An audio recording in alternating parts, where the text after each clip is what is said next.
Well, definitely. Like this winter, I had all the time in the world to paint. I should have, could have had 20 paintings done, But I was totally obsessed with taking photos and walking around in the woods. And you can't paint while you're walking around, and then it's dark at 5, and you're making dinner for family, or you're, being whisked off to work, or whatever is happening in your life, right? And so I just took so many photos. I was totally obsessed with photo taking instead of painting, which was totally odd because I was like, the whole winter was supposed to be totally focused on painting. That was what I was supposed to be doing all winter long. And I focused on something else. Just completely put my energy into the photos and just basic physicality. I think after 4 years of school, my own physique had gotten left behind. You don't walk a lot when you're making art. You sit a lot, you're in class, you eat, my own self-care had kind of fallen away in my obsession of making art and living my life and everything. So this winter was kind of putting my own personal pieces back together.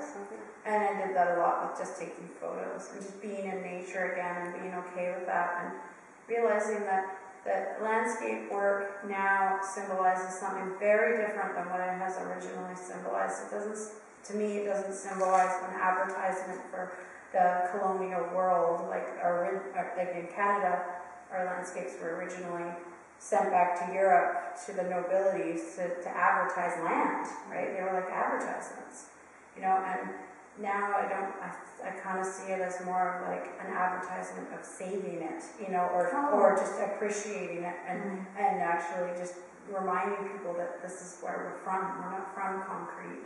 We're not from parking lots. We're not from high rises. We're from the land. And that the more that people have a relationship with the land, I think the more hybrid our relationship will become to balance humans' needs and the actual ecology's needs of the world, right? So once I kind of conceptually got myself away from the staunch landscape world, because it's really heated. It's like, the first paintings were are they landscape? Yeah, one of the first paintings in the caves, that we believe are the oldest was of a landscape, So it's like we go way back with painting our environment and as humans. And so it took me a while to get back into it, kind of the 360. But now I really, I just want to paint. That's the other thing. It's like if I can just paint, and that's what I can do. I can go into my creative world really easily, just painting landscapes and land and stuff. Yeah. Whereas a lot of this conceptual work, I really have to stop and think and research and stuff. And sometimes it's like a dance, right? You just want to dance.